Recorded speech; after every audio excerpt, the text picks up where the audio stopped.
काम बहुत अच्छा है, बस आपके काम का तरीका जो है बदल करके देखना पड़ेगा, क्योंकि फेलियर लोग अक्सर काम करके छोड़ देते हैं, लेकिन आपको ऐसा नहीं करना है। आप कहाँ पे फेल हुए हैं और क्या आपको करना चाहिए वो आप देख लीजिए, सीख। हेलो दोस्तों, नमस्कार। मैं समीर मलिक एक बार फिर स्वागत करता हूं आप लोगों का मेरे यूट्यूब चैनल में। अभी थोड़ी देर पहले हमने एक वीडियो बनाया था दोस्तों, जिस पे हमने स्पष्ट रूप से कहा था कि मछली पालन और डक पालन, दूसरे का चीज़ देखने में हमेशा अच्छा लगता है दोस्तों। और दूसरे का चीज़ देख करके अगर आप सोचते हैं कि मैं भी ऐसा कर लेता हूं और मुझे भी काफ़ी प्रॉफिट आएगा, तो वो गलत बात है। हाँ, लेकिन हाँ, अगर आप दिल से काम करेंगे तो हो सकता है कि आप उससे ज़्यादा भी इनकम कर सकते हैं और उससे कम भी इनकम कर सकते हैं। आप जैसे पीछे देख पा रहे हैं, ये पीछे मेरा सीमेंट टैंक है दोस्तों, जिस पे करीबन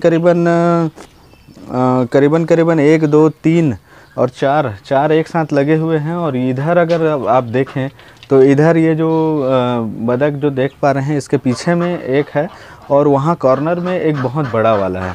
तो अभी हमने थोड़ा देर पहले आप लोगों को ये बताया, तो जैसे कि मछली पालन है, तो मछली पालन को लेकर के सबसे बड़ी बात ये है कि अगर आप मछली पालन करना चाहते हैं तो सबसे पहले सर्च कीजिए अपने एरिया पे कि आपको कौन से मछली सबसे ज़्यादा बिकता है। और जो मछलियाँ ज़्यादा बिकती हैं वो मछलियाँ आपके सीमेंट टैंक में पल रही हैं कि नहीं पल रही हैं, तब जा कर के आप सीमेंट टैंक बनवाइए, नहीं तो फिर आप मत बनवाइए, है ना। और आप सबसे पहले अपने आप से पूछिए कि आप सीमेंट टैंक बनाएंगे कि आप तारपोलिन टैंक लेंगे, हाँ, कि बायोफ्लॉक करेंगे कि आरएएस करेंगे। पहले आप उसके बारे में पूरी तरह से जानकारी ले लीजिए, क्योंकि देखिए क्या होता है, आप अगर तारपोलिन टैंक बना लेंगे जैसा कि हमने किया, अब मैं मेरी बात पे आता हूँ, आप लोग अपने आप को रख करके अंदाज़ा लगा लीजिएगा, ठीक है। और फिश फार्म करने के लिए मैं बहुत ज़्यादा उत्साहित हो गया था। तो सबसे पहले तो मैं ग्राम पंचायत के तालाब से कांटेक्ट किया, और तो ग्राम पंचायत का तालाब लिया मैंने ठेके में। आज से नहीं ले रहा हूँ, ग्राम पंचायत का तालाब पिछले 5 साल 10 साल हो गए हैं मुझे लेते लेते। तो ग्राम पंचायत के तालाब में सबसे बड़ा दिक्कत ये आ रहा था कि ग्राम पंचायत है ना, वो तालाब है पूरे गांव का, ठीक है। उस पर क्या है, उस पर नहाने के लिए आएंगे ही आएंगे लोग, और उस पर साबुन वगैरह और जो भी है नहाने के लिए आते हैं वो लोग।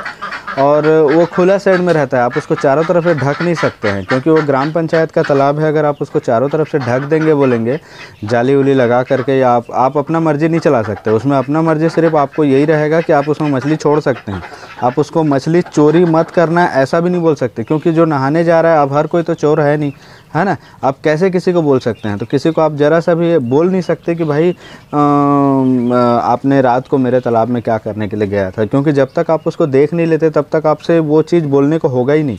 तो देखा कि तालाब में बहुत ज़्यादा मछलियाँ बड़ी होने के बाद रात को जाल लगा देते थे, लेकर के रहते हैं हर गांव में 2 4 6 आदमी ऐसे रहते हैं जो आपको परेशान करेंगे, आपको पकड़ाएंगे नहीं। तो वहाँ पे मैंने देखा कि मछली जब छोटा छोटा था उस समय में फिशर होता है, किंग फिशर आने लगे। उसके बाद देखे कि वो बक बोलते हैं जो पानी में बैठ करके खाता है, वो आने लगा। सांप मेंढक तो ये तो है ही। और ग्राम पंचायत में एक चीज़ और क्या है, थोड़ा सा घना वाला जगह रहता है, तो उसमें मॉनिटर लिजर्ड एक बार हमारे टैंक में भी आ गया था। मॉनिटर लिजर्ड जो कि हमने बताया था, मॉनिटर लिजर्ड भी अगर एक बार आ जाता है खाती हैं, ठीक है। तो ऐसे कर करके अगर आप देखें तो बहुत सारी मछलियां तो बच्चे में ही ख़त्म हो गया। अब जो बचा और जो बड़ा हुआ, क्योंकि एक मछली दूसरे मछली को भी खाता है, तो ग्राम पंचायत के तालाब में बड़ा जो है स्नैक हेड फिश रहने से क्या होता है, अगर आप चाहे फिंगर साइज़, ये साइज़ से भी बड़ा होता है, 50 ग्राम 100 ग्राम मछली तो उसका मुख्य आहार है, तो वो खा जाता है वो। इसके साथ में एक दांत वाली मछलियाँ, तो एक मैंने वहाँ पर वो देखा कि तालाब में एक वो प्रॉब्लम हो रहा है। जैसे थोड़ा सा बड़ा होता है तो फिर पब्लिक उस पर, हाँ, जब आप नहीं हैं तो कहाँ जाके देखें। अच्छा, जिस आदमी को आपने लगा रखा है उसी आदमी के साथ मिल करके ही वो काम हो जाएगा, उसमें कोई बड़ी बात नहीं है। आदमी आपका सो रहा है, हाँ, उसी समय वो पीछे से जाके जाल लगा देंगे, अचानक निकाल लेंगे। तो ये मैंने पिछले 5-10 साल से देखा, मेरे एरिया का यही थोड़ा सा वो है, नियम है, और मेरे को बोलने में कोई दिक्कत नहीं है। तो ये हुआ ग्राम पंचायत में, ये हुआ तालाब में। तो मैंने फिर सोचा कि चलो भाई, आजकल तो बहुत ज़्यादा बायोफ्लॉक का चलन चल रहा है। मैंने बायोफ्लॉक के ऊपर बहुत सारा काम किया, कहाँ कलकत्ता गया, कहाँ क्या गया। देखिए उतना ज़्यादा यूट्यूब बनाने का मेरा मोटिव नहीं था और नहीं भी है। मैं बहुत कम डालता हूँ वीडियो और सही जानकारी देने का प्रयास करता हूँ, क्योंकि अगर यूट्यूब से ही कमाने लगा तो बहुत सारे झूठ बोलना शुरू कर दूँगा। तो झूठ बोलने वाला यहाँ पे कोई काम नहीं है, ना ज़बरदस्ती ये कर रहा हूँ वो कर रहा हूँ, ये सब दिखाने का भी कोई मतलब नहीं है। मेरे को जब अच्छा लगता है, लोगों का कमेंट आता है, उसी समय मैं लोगों को बताता हूँ कि भाई मैं ये कर रहा हूँ, क्या सही है उससे मेरे को मतलब नहीं है। अब ये हुआ कि भाई मैं कलकत्ता गया, इधर गया उधर गया, पूरी जानकारी इकट्ठा किया, उड़ीसा और बड़े बड़े लोगों से, फिश फार्मर वाले से, और भी बहुत अच्छे अच्छे लोग हमारे जान पहचान के मिले।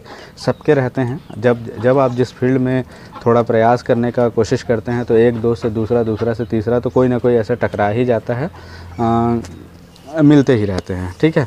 और प्रयास करने से नए नए जगह जा कर के और भी बहुत सारी चीज़ें सीखने को भी मिलता है। तो हमको ये जानकारी मिला कि अगर बायोफ्लॉक फ़िश फार्म करना है तो अभी तारपोलिन बहुत ज़्यादा डाल रहे हैं। सीमेंट टैंक में भी आप कर सकते हैं, लेकिन सीमेंट टैंक में ये होगा वो होगा, इतनी सारी बातें हुई, हम कंफ्यूज हो गए। फिर हमने ये सोचा कि अगर हम फ़िश फार्म करना चाहते हैं तो ऐसा क्या करें जिससे हमको आगे चल के, क्योंकि देखिए एक बिज़नेस हमेशा स्थायी नहीं रहता है, बिज़नेस चेंज होता है। कैसे चेंज होता है? जैसे आप आज छोटा टैंक लगाए हैं, हो सकता है आपको मन करेगा कि भाई छोटे टैंक से मेरे को कम प्रॉफिट आ रहा है, फिर मेरे को बड़ा लगाना है बोल करके। अब आप बड़ा सीमेंट टैंक डालने का प्रयास करेंगे या तारपोलिन डालने का प्रयास करेंगे, आपका पुराना वाला, मतलब आप बेहतर से बेहतर की ओर जाते जाते हैं और ख़राब से ख़राब की ओर भी जाते जाते हैं। बिजनेस का ये रूल है। तो कैसा क्या होगा वो आगे प्रॉफिट सोच करके हम करते हैं, लेकिन कितना % प्रॉफिट होता है, कितना % सक्सेस होता है, वो आपके मेहनत और किस्मत के ऊपर डिपेंड करता है। हम पूरा घूमे चक्री घूमा, हमको लगा कि नहीं भाई तारपोलिन अगर डालते हैं तो तारपोलिन में ऐसा होगा, लीकेज हो जाएगा कि और कुछ समस्या आ जाएगी, बहुत सारी तो बातें हैं, तो तारपोलिन फिर हमारा बेकार हो जाएगा, पंचर भी हो जाएगा, तो बार बार हमको दौड़ना पड़ेगा। फिर हमने सीमेंट टैंक के बारे में सोचा। सीमेंट टैंक हम इसलिए सोचे, देखिए हम मल्टीपल फार्म करते हैं, मल्टीपल फार्म हमको अच्छा लगता है, हम शौकीन इंसान हैं। अगर एक बार इस चीज़ को देख लें तो हमारे मन में भी ये होता है कि काश हमारा तो फार्म है ही, काश हम और आगे ये कर लें वो कर लें, इस टाइप का फार्म हम बना लें बोल करके। तो हम सोचे कि सीमेंट टैंक बनाएं। सीमेंट टैंक बनाने का क्या फ़ायदा है, इसके बारे में भी आपको सोचना पड़ेगा। जैसे कि मैं सोचा वैसे आपको सोचना पड़ेगा। तारपोलिन टैंक और सीमेंट टैंक, तो सीमेंट टैंक में क्या हो रहा था, सीधा सीधा जगह कब्जा हो रहा था। तो सीमेंट टैंक डालने का हमको ये बेनिफिट मिला कि नीचे से कभी भी हमको अगर ये लगता है कि सीमेंट टैंक जो है हमको मछली का काम उतना ज़्यादा सूट नहीं कर रहा है, या कर भी रहा है जो भी है, तो दिक्कत हो रहा है हमको अगर, तो हम बीच से तोड़ करके किसी भी समय हम उसके अंदर एक गेट लगा करके बटेर का फार्म डाल सकते हैं, बकरी का फार्म डाल सकते हैं, या उसी के साथ में बतख के भी फार्म डाल सकते हैं। तो ऐसा हम माइंड लगा करके, हमने अपना दिमाग लगा करके इसको ऐसा किया है। और सीमेंट टैंक में और एक चीज़ है कि हमने एक्वापोनिक सिस्टम देखा हुआ है, एक्वापोनिक सिस्टम पे भी हम काम करना चाहते हैं, तो वो तारपोलिन पे बिल्कुल नहीं हो सकता। तारपोलिन पे इसलिए नहीं हो सकता कि हो सकता है, नहीं हो सकता ऐसा नहीं है, लेकिन सीमेंट टैंक में बेहतर तरीके से हो सकता है, ठीक है। सीमेंट टैंक का दूसरा खासियत ये है कि अगर वो कहीं से लीकेज वगैरह होता है तो घर में थोड़ा सा आप सीमेंट ले करके उसको रिपेयरिंग कर सकते हैं।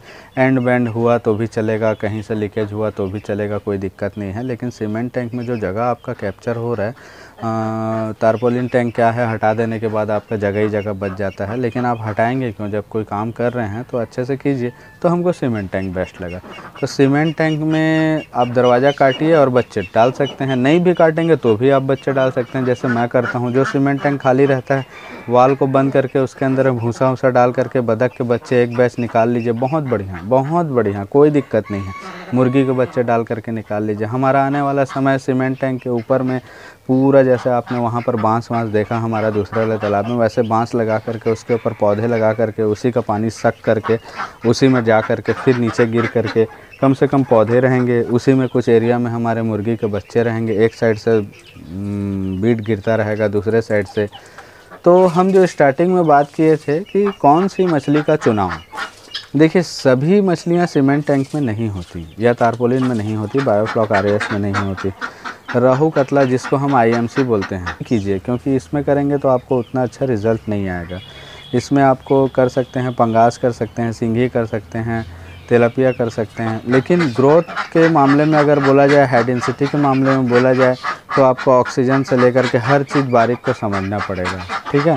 तो ये सारी चीज़ें यहाँ पर हो रही हैं, ये अभी कर रहे हैं हम, और ये करते करते हमको पिछले 2 साल हो गया है। यहाँ पे बीजा उजा ढंग से नहीं मिलता है, उसी का एक समस्या है, क्योंकि हमने खुद बीजे का काम शुरू किया है और 1 साल पहले ही हमने शुरू किया था, और लॉकडाउन की वजह से 1 गाड़ी माल हमारा नुकसान होने की वजह से हमने अभी मछली बीजा से अपना हाथ खींच लिया है। तो आज मैं आपको क्या क्या बताया दोस्तों, आज मैं आपको बताया कि टारपोलिन टैंक और सीमेंट टैंक में क्या अंतर है। रही बात पालन पोषण की, अपने अपने तरीके से सब करते हैं। हमारा मछली का काम बहुत अच्छा चल रहा है। एक टैंक में पंगास है, दूसरे टैंक में देसी मांगुर है, तीसरे टैंक में रूपचंदा है, और बिना ऑक्सीजन के, बिना एरिएशन सिस्टम के, क्योंकि अब वो लोग बड़े हो गए हैं तो हम छोड़ दिए हैं उनको सारा चीज़, तो अभी वो अच्छा चल रहा है। अब आपको बताते हैं इसमें कैसे टाइप का आप कर सकते हैं। ये तो कमरा है, ये कमरा है दोस्तों। यहाँ पर हमने सीढ़ी बना रखा है, देखिए वहाँ पर हमने सीढ़ी बना रखा है। अंदर उतर करके आराम से आप उसके ये जो ग्रीन शेड लगा रखे हैं, ग्रीन शेड के नीचे में आप आराम से कुछ भी पालन कर सकते हैं। तो ठीक है दोस्तों, अब हम सीमेंट टैंक और टारपोलिन में आपको अंतर बता दिया, और सीमेंट टैंक का क्या क्या यूज़ हो सकता है आप अपने माइंड में ले लीजिएगा, उस हिसाब से आप बनाइए और बिल्कुल कीजिए।